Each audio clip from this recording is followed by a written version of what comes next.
E aí, pessoal, vamos continuar? Nós vamos iniciar o estudo do último grupo dos direitos fundamentais. Nós vamos estudar os direitos políticos e os partidos políticos, os dois dentro de um conjunto só de matéria. Eu tenho analisado ao longo de alguns anos aí as provas de concurso público de direito constitucional e tenho percebido que o peso é muito grande em cima dessa matéria, direitos fundamentais.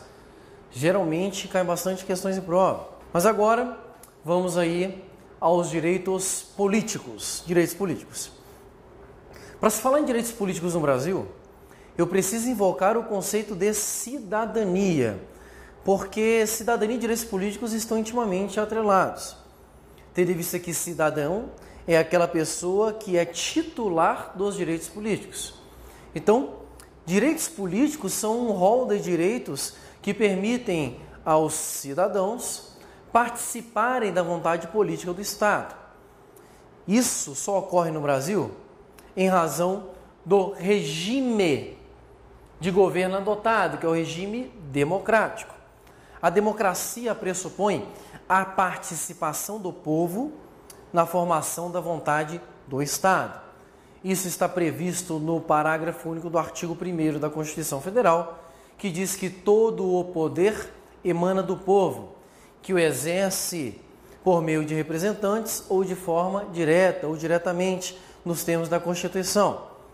Este é o conceito daquilo que nós chamamos de soberania popular, que é a grande fundamentação, a grande base da democracia brasileira. A democracia brasileira ela tem uma característica singular.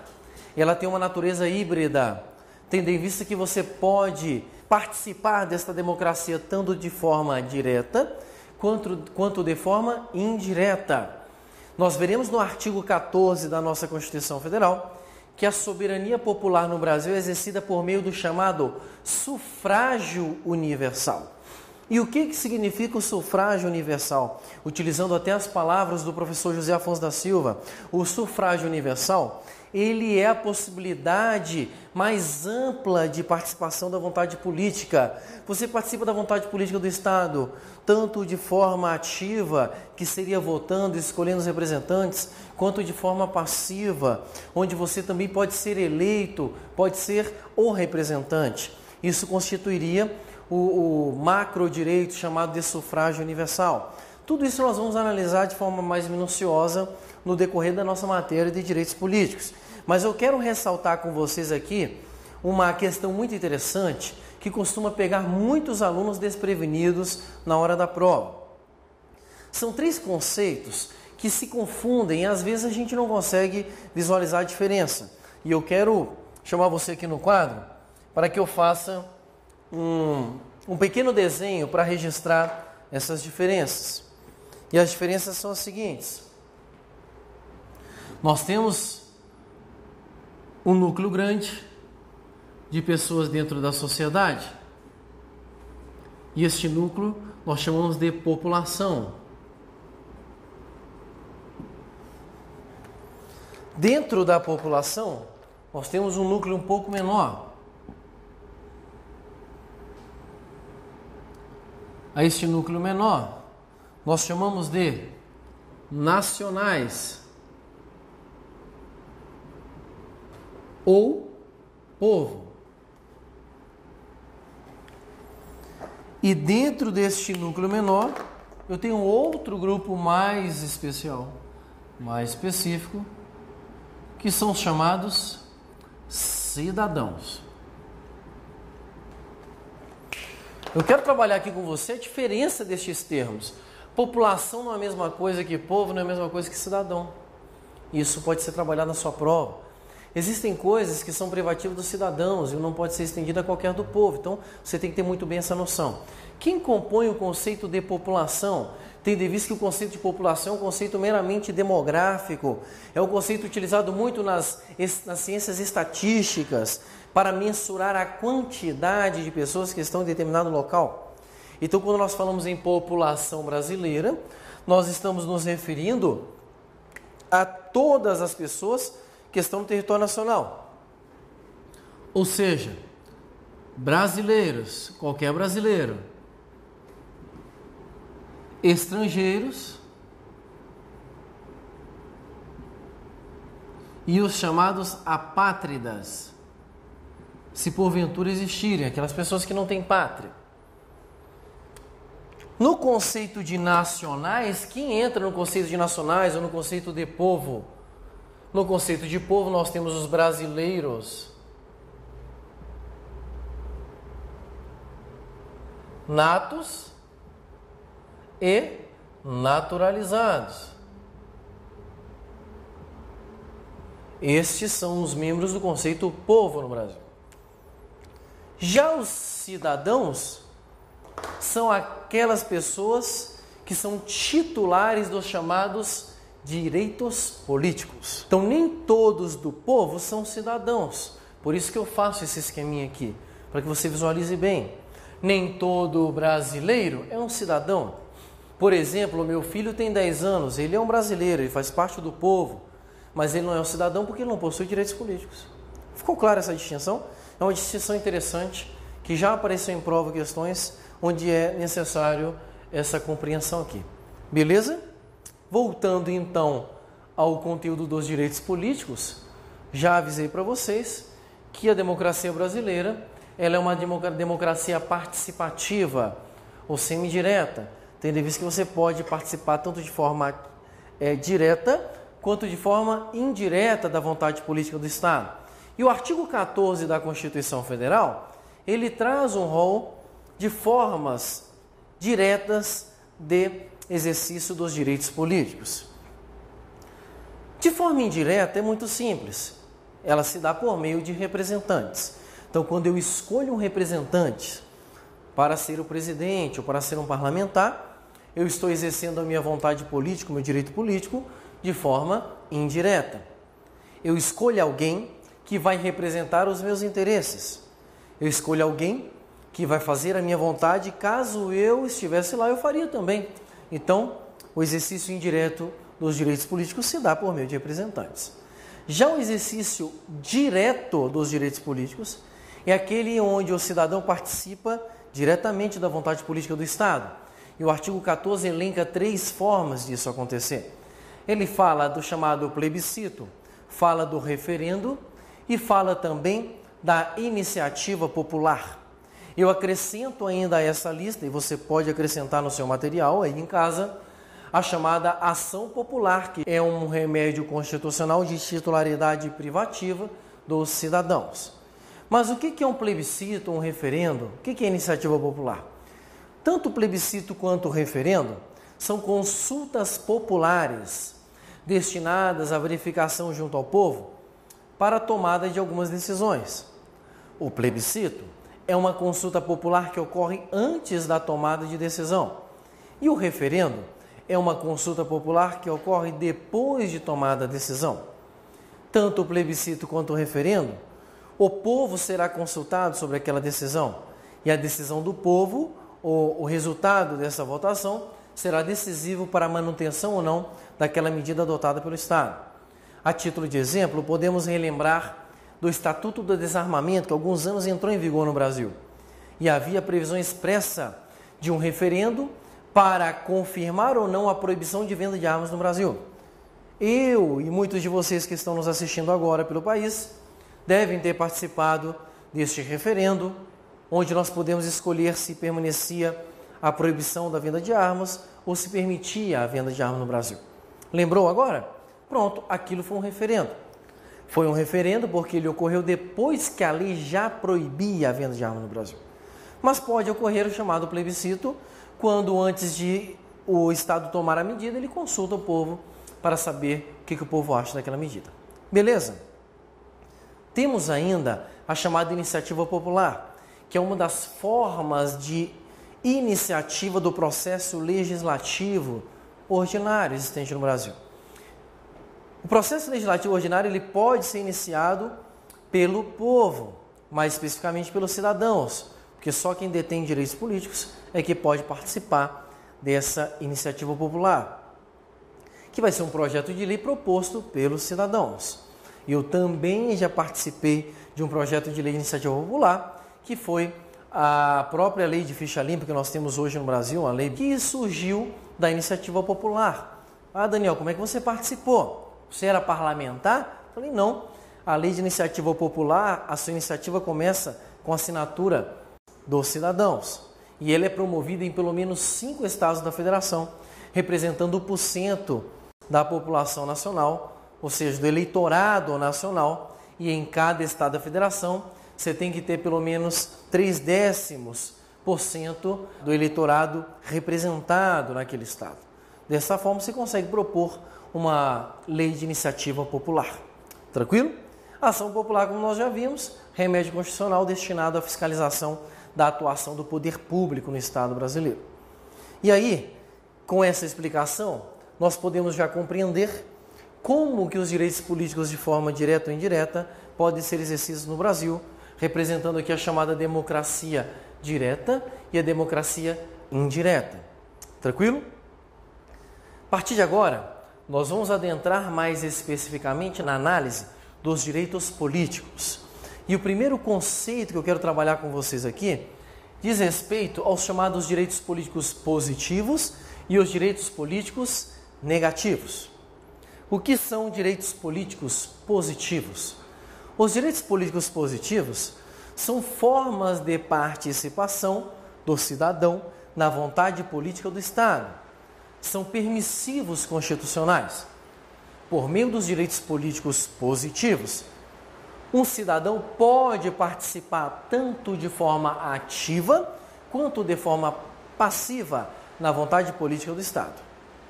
Os direitos políticos negativos é um conjunto de restrições e limitações ao exercício dos direitos políticos. Tranquilo? Vamos iniciar então o nosso estudo pelos chamados direitos políticos positivos. Eles possuem uma classificação doutrinária. Eles estão classificados em 2 tipos.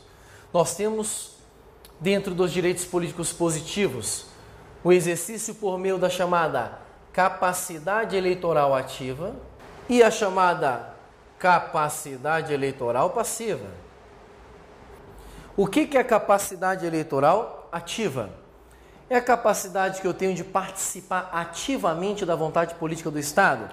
E isso se dá por meio basicamente, por meio do direito ao voto.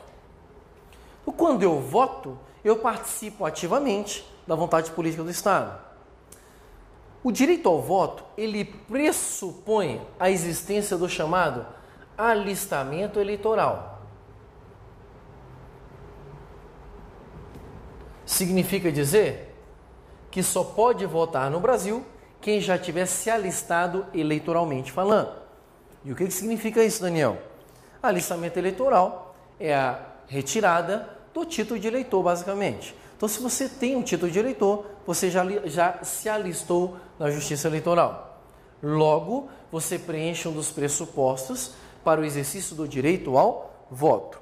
No artigo 14 da Constituição, que nós vamos analisar agora, existem algumas regras para o exercício do direito ao voto, que são interessantes e que podem ser cobradas em sua prova.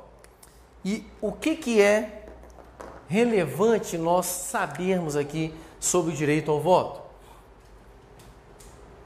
O direito ao voto, ele possui 3 classificações básicas. Ele pode ser obrigatório,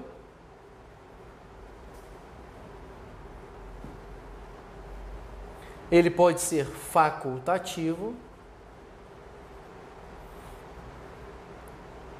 ou ele pode ser proibido.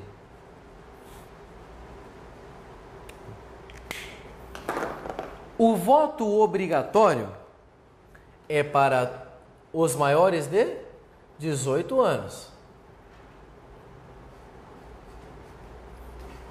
O voto facultativo é destinado aos maiores de 16 e menor de 18, aos analfabetos,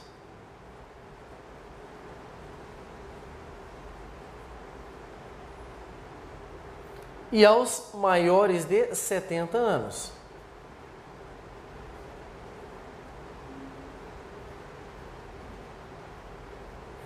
maiores de 70 anos. E o voto proibido, que também está previsto no texto constitucional, é destinado aos, ou seja, quem não pode votar no Brasil? Não pode votar no Brasil o conscrito e o estrangeiro. Desta forma, eu tenho um quadrinho aqui essencial para a sua prova. Quais são as regras que regem o voto e o alistamento eleitoral no direito brasileiro? Uma primeira pergunta de prova, e quero ver se você vai conseguir responder essa pergunta. Todos os maiores de 18 anos estão obrigados a votar, sim ou não? Sim ou não? É claro que não. Se você prestou atenção aqui, eu posso ter, por exemplo, um maior de 70 anos que é maior de 18 anos. E ele é facultado o voto. Também eu teria aqui um analfabeto, posso ter um analfabeto maior de 18 anos. E ele também é facultado o voto. Então, muito cuidado com essas generalizações. Outro detalhe interessante. Nós temos aqui os maiores de 70 anos também, o voto é facultativo. Quando eu falo maior de 70 anos, você já consegue raciocinar com tranquilidade? E sabe que eu estou falando do idoso, não é verdade? Estou falando do idoso.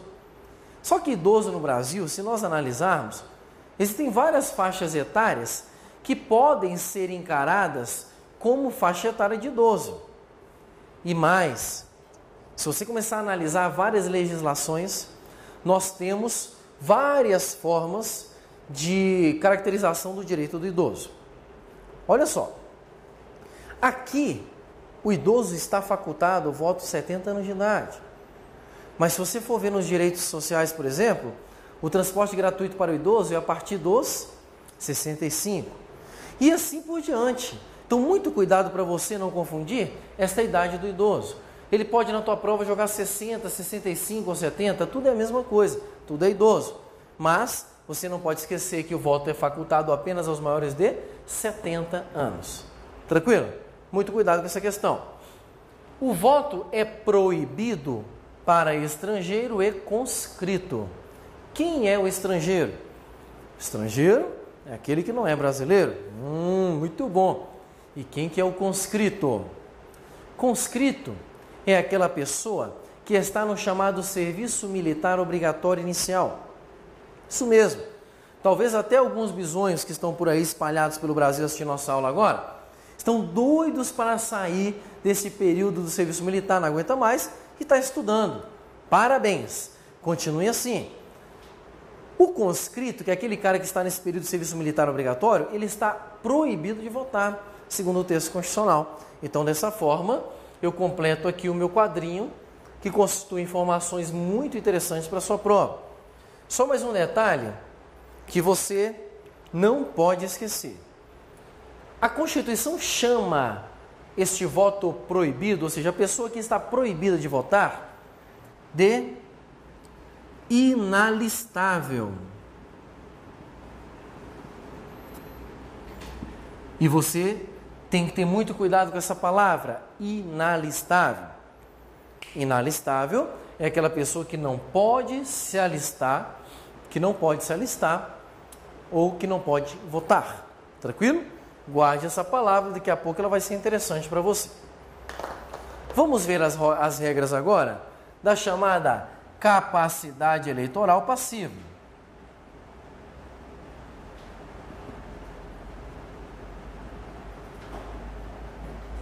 Capacidade eleitoral passiva. O que é a capacidade eleitoral passiva? É a capacidade de ser votado. Quem pode ser votado, quem pode ser escolhido como representante no direito brasileiro? É isso que nós vamos analisar agora. E eu te convido para a leitura do texto constitucional. Artigo 14, parágrafo 3º, nós temos, são condições de elegibilidade na forma da lei. Então nós temos um nomezinho dado aqui pela Constituição para a capacidade eleitoral passiva. São as chamadas condições de elegibilidade. Condições de elegibilidade. Ou seja, quais são os requisitos necessários para que uma pessoa possa ser eleita no Brasil? 1. A nacionalidade brasileira. 2. O pleno exercício dos direitos políticos. 3. O alistamento eleitoral. 4. O domicílio eleitoral na circunscrição. 5. A filiação partidária. 6. A idade mínima. Pouquíssimas explicações aqui. Primeiro, quando ele fala pleno exercício dos direitos políticos, só pode exercer os direitos políticos de forma passiva, ou seja, só pode ser votado no Brasil, se você não tiver nenhuma limitação ou nenhum impedimento para o exercício dos seus direitos políticos, da forma passiva. Outro detalhe, ele fala que você tem que ter domicílio eleitoral, ou seja, domicílio eleitoral na circunscrição, onde você quer ser votado. Então, se você quer ser eleito em determinado local, você tem que ter domicílio eleitoral lá. Não é residência, é registro do seu título de eleitor naquela circunscrição. Ou seja, você tem que ser votante, tem que ser eleitor naquele lugar. Ok? E ainda, nós temos aí a idade mínima, que não costuma cair muito em prova, simplesmente despenca em prova. Nós temos 4 faixas etárias que são interessantes e que podem cair na sua prova. Temos 18, 21, 30 e 35. Isso aqui tem que estar memorizado na sua mente. Com 18 anos, eu posso ser eleito a quê? A Constituição diz que com 18 anos só posso ser eleito a vereador. Isso, 18 anos, eu posso ser vereador.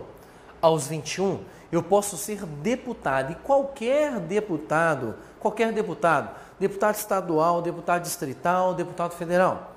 Mas posso ser ainda prefeito e vice-prefeito. Ou ainda juiz de paz, tudo aos 21 anos de idade. Com 30 anos de idade, a Constituição diz que eu posso ser governador ou vice-governador de estado. E aos 35, que é a idade da plenitude dos direitos políticos, nós podemos ser o presidente da República ou senador da República. Isso tem que estar memorizado na sua mente, porque eles adoram mexer e tentar confundir vocês acerca dessas regras. Tranquilo? Nós temos aqui as condições de elegibilidade, ou seja, requisitos necessários para que uma pessoa possa ser eleita no Brasil. Veja que eu apresentei para vocês uma tabelinha de fácil memorização para que você intensifique seu estudo em casa, tente guardar essas informações aqui, principalmente naquilo que necessita uma memorização maior, para que você não confunda elas na hora da prova. Um abraço.